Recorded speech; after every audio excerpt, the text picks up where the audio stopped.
आऊज़ु बिल्लाहि मिनश शैतानिर रजीम बिस्मिल्लाहिर्रहमानिर्रहीम अस्सलाम वालेकुम welcome back to my new tutorial. जैसे कि पिछली वीडियो में आपने देखा था कि हमने जावास्क्रिप्ट पढ़ा था और जावास्क्रिप्ट में हमने वार और लेट के कीवर्ड को अच्छे से देखा था कि किस तरीके से हम वार और लेट का कीवर्ड यूज़ कर सकते हैं जावास्क्रिप्ट में।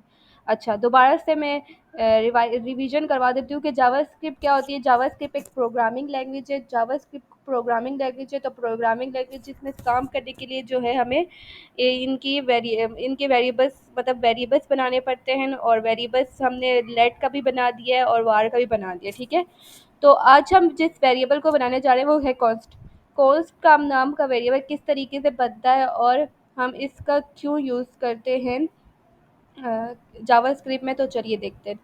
तो उससे पहले हम थोड़ा-सा रीड कर लेते हैं कि कांस्टेंट होता क्या है। कॉन्स्ट को की फुल फॉर्म होती है कांस्टेंट। तो अभी चेक करते हैं कि कांस्टेंट होता क्या है। तो चलिए, अब हम यहाँ पर पढ़ते हैं कि कांस्टेंट क्या होता है। The const keyword was introduce in S 6 2005 15। अच्छा, जैसे कि लेट का कीवर्ड और जो कॉन्स का कीवर्ड है, जो मेरी प्रीवियस वीडियो थी उसमें भी मैंने आपको बताया था कि लेट और कॉन्स दोनों ऐसे कीवर्ड हैं जो एक साथ ही लॉन्च हुए थे, इंट्रोड्यूस हुए थे 2015 में। ठीक है, variables divide with const can not be redeclared. अच्छा, वेरिएबल्स बताता है कि कॉन्स्ट जो है कभी भी रीडिक्लेयर्ड नहीं होता। मतलब जब अगर हम इसको कॉस्ट को कोई वैल्यू असाइन कर दे और वैल्यू को हम असाइन करने के बाद दोबारा से उसको रीअसाइन करेंगे दोबारा से उसी नेम से, तो वो उसको रिडिक्लेयर मतलब उसको एक्सेप्ट ही नहीं करेगा।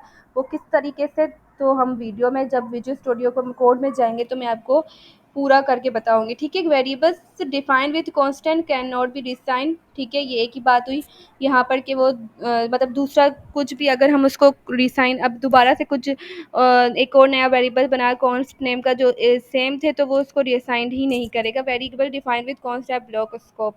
अच्छा, वेरिएबल्स डिफाइन करते हैं कि कॉन्स्ट एक ब्लॉक स्कोप है। ठीक है, कैन नॉट बी रीअसाइन, और यहाँ पर हमें बताता है कि ये दोबारा रीअसाइन नहीं होता। कि किस तरीके से नहीं होता, तो अभी मैं आपको पूरा करके बताऊंगी। A variable defined with the const keyword can not B reassign. अच्छा, वेरिएबल बताता है कि कॉन्स्ट का जो कीवर्ड है वो रीअसाइन नहीं होता। ठीक है, जावास्क्रिप्ट के अंदर जो है हमने पढ़ा वार, लेट और कॉन्स्ट। जो आज हमारा लास्ट का मतलब टॉपिक है कॉन्स्ट। फिर उसके बाद जो है मैं आपको तीनों का डिफरेंस एक अलग अलग सी वीडियो में बताऊंगी। तो आज की वीडियो और आने वाली वीडियो को लाजमी देखें, और जो मेरी प्रीवियस वीडियोज़ हैं तो वो भी आप लाजमी देखें, ताकि आपको वन बाय वन अच्छे से सारी चीज़ें अंडरस्टैंड हो सकें। अच्छा, अब हम ये चेक करते हैं कि कॉस्ट क्यों नहीं रीअसाइंड होता, क्या वजह होती है कि वो दोबारा रीअसाइन नहीं होता। तो अपने विजुअल स्टूडियो कोड में आते हैं और इसको अपने पास इम्प्लीमेंट करके देखते हैं।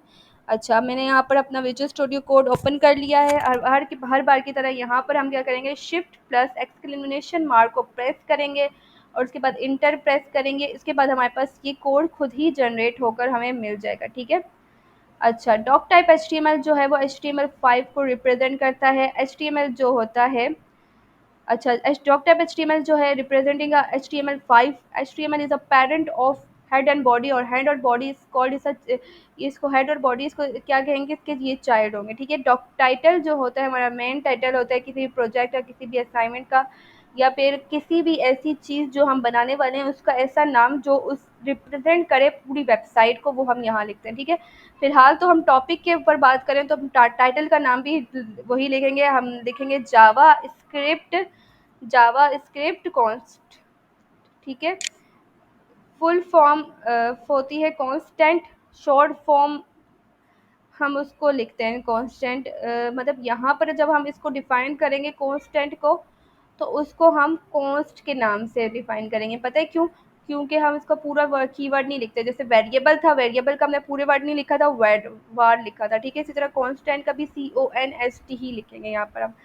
अच्छा, अभी मैंने आपको बताया था दो तरीके से आप कर सकते हो। यहाँ स्क्रिप्ट दे दो, यहाँ पर टाइटल के बाद स्क्रिप्ट दे दो, या फिर आप इसकी अलग से फाइल बना के जावास्क्रिप्ट की उसका काम कर लो। तो मैंने स्क्रिप्ट को सोर्स दूंगी और एक अलग से फाइल बनाऊंगी जिसका नाम रखूंगी app.js। अच्छा, मैं अलग से इस वजह से बना रही हूँ कि मुझे एक अलग ही काम करना पसंद है। मुझे ये बिल्कुल भी नहीं पसंद कि HTML कोड मिक्स हो, CSS का कोड मिक्स हो और जावास्क्रिप्ट का कोड मिक्स हो। तो ये अलग से अच्छा रहेगा कि हम अलग से अलग से फाइल बना के इसको देखें कि ये है क्या। ठीक है, अब हम कंट्रोल दबाएंगे और फिर इसको इंटर कर देंगे तो ये फाइल हमारे पास क्रिएट हो जाएगी। ठीक है। अच्छा, अब हम यहाँ पर कोड करने वाले हैं कांस्टेंट का, तो यहाँ पर हम कमेंट देंगे जावा स्क्रिप्ट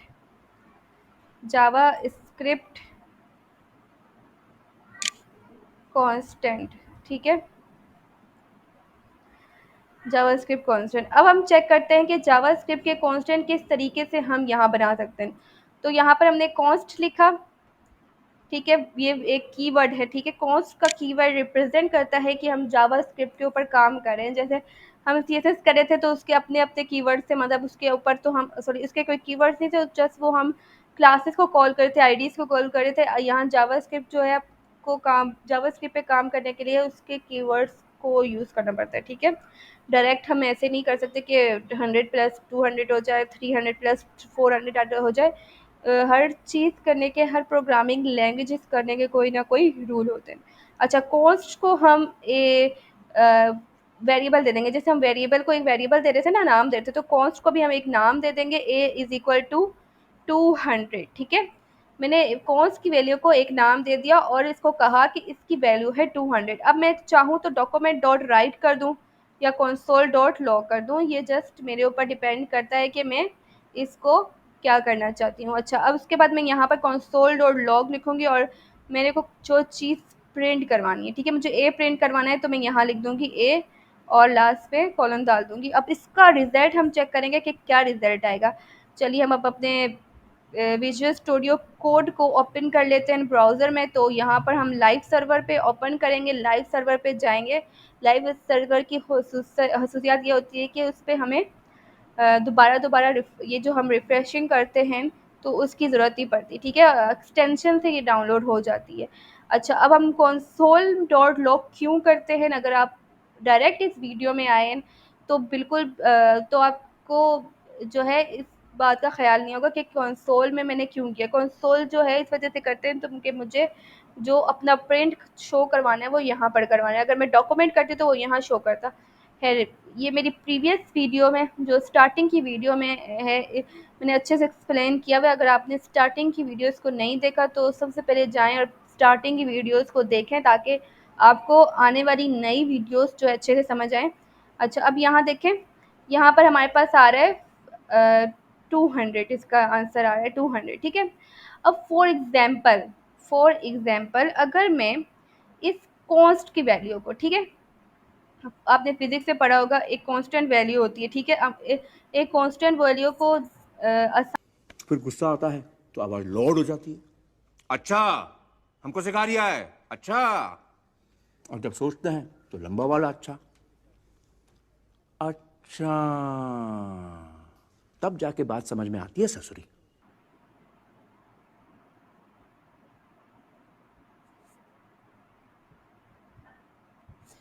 तो आपने फिजिक्स में पढ़ा होगा जैसे कि ग्रेविटी की वैल्यू कांस्टेंट होती है।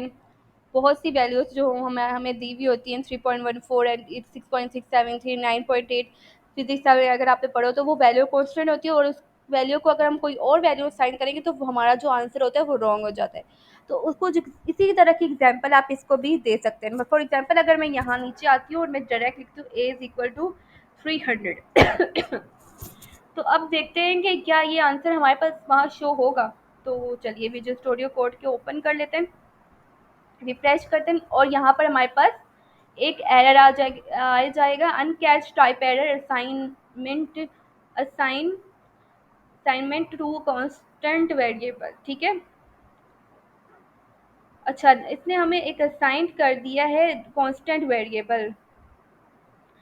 तो इसने क्यों कांस्टेंट वेरिएबल असाइन किया है और एरर जनरेट करके दिया, इसकी वजह यही है कि यहाँ पर हमने एक और वेरिएबल को डिक्लेयर कर दिया और उसको जो है वो हमने क्या नेम दे दिया है, वही वेरिएबल का नेम दिया और इसको वेरिएबल को डिक्लेयर कर दिया। ठीक है, तो इससे करने से क्या होता है कि हमारी वैल्यू को सेम वेरिएबल के नेम से अगर हम देंगे तो वो गलत हो जाएगा। जैसे कि अगर हम ग्रेविटी का जो कांस्टेंट वैल्यू होती है वो 6 समथिंग ऐसे ही कुछ होती है। ठीक है, अगर हम उसको कोई और वैल्यू देंगे तो हमारा जो है क्वेश्चन बिल्कुल ही गलत हो जाएगा। लेकिन अगर जब हम यहाँ पर कोई वैल्यू इसको असाइन करेंगे ना कांस्टेंट की, तो वो क्या करेगा, यहाँ पर भी वही काम करेगा कि उसको एरर ला के दे देगा, मतलब वैल्यू वो कोई नहीं असाइन करेगा। ठीक है, यहाँ पर जैसे इसने बोल दिया कि मैंने अनकैच कर दिया, तो असाइनमेंट टू कांस्टेंट वेरिएबल।